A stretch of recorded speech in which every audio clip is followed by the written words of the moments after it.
Following the release of a redacted report from the grand jury last week, you had Trump falsely claiming total exoneration. Then this week, after the four women's interviews, he's back to calling it a witch hunt. He even bragged about having, quote, perfect phone calls with Georgia's Secretary of State. I mean, what does that tell you about where Team Trump is? To me, it says they're worried. And Alicia, I mean, this is the same, as you said, playbook.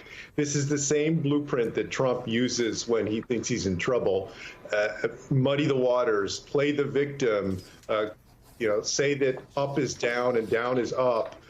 Do what you can to call into question the integrity of the process. He's doing all of those things here. And the more he does it, the more he shouts out there, the more that he posts on Truth Social, the crazier that he gets, the more that you know that he's threatened by this. So to me, it says he's very worried about perhaps finally getting accountability here. I mean, when we talk about accountability, this is a man who throughout his life has had more than 9 lives, has gotten away with so much. And to think that this may finally be the potential indictment and potential prosecution where accountability gets him, that may be what we see in the months to come. Yeah, I mean, Harry, the phone call that I have played for our audience, the one the four women described, I feel like our audience could probably do it from memory at this point. But it's so critical because it's right there. You have Trump demanding the state of Georgia find, quote, 11,780 votes. How can Trump's own words come back to haunt him in this investigation? Remind us why that's just such a critical piece of information. Yeah, from a prosecutor's perspective, it's so beautiful. They have the actual tape. He and of course he didn't know it was there. Hey, a really important piece of news that I'm really intrigued by, Emily Corr, said that there were many other more taped calls from Trump. So how could it come back to haunt him? Because it basically states chapter and verse of what he's going to be charged with, which is solicitation to commit election fraud. Those 11,780 votes don't exist. They're not there. And he's soliciting, putting pressure on Raffensperger to concoct them. That's textbook, and you have it irrefutably from his own mouth. I just want to agree with what the secretary said. This is the playbook we'll see.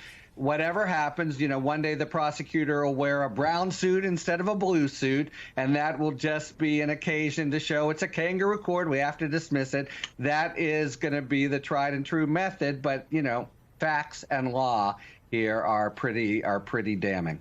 Right. I mean, Secretary Castro, I just want to look at the backdrop here, which is it seems Trump is still among the front runners for the GOP nomination when you look to 2024. So when you say you see him as being nervous, I mean, we can't see inside the mind of Donald Trump whether he is nervous because of the legal implications of this or how it backsplashes on him politically. So instead, I want to ask you how you see voters perceiving this, right? How these legal issues in Georgia, in New York, federally, how they could have an impact then on the contours of that entire campaign, not just Trump himself, but how it then shapes the Republican field. Well, it weakens Trump. Look, I mean, when you look at the polling, there's no question that he's still in a good position if you're Donald Trump. And the more people jump into that race, the more it looks like the 2016 race, the better off he is, because he's definitely going to get that MAGA crowd. He has that slice of the pie, so to speak. But it's also clear that there are a lot of Republicans who are concerned that this guy has too much baggage to actually win in a general election. And so it opens up a greater and greater window for folks like Ron DeSantis and other people to make the case. If there is an indictment, I think that becomes even more true. So he's got to be worried about that. And I think that what we're going to see, if this continues the way we think it will, and as Harry suggested, we're going to see that window of opportunity open up more and more, and probably his standing in those Republican polls fall.